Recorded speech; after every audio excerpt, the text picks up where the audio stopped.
Okay, quick little video here, unplugged. Batteries just showing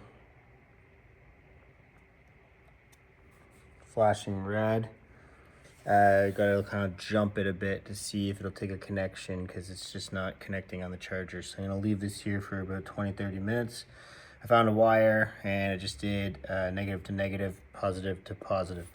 You can see the negative there and the positive. So then I just reverse it on that side, and handy I found this wire with the red and black.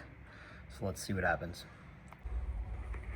Okay, I just ripped it out now after like probably an hour actually, and I did not have that red light before even plugged in. So I think I have success because that was not even coming on.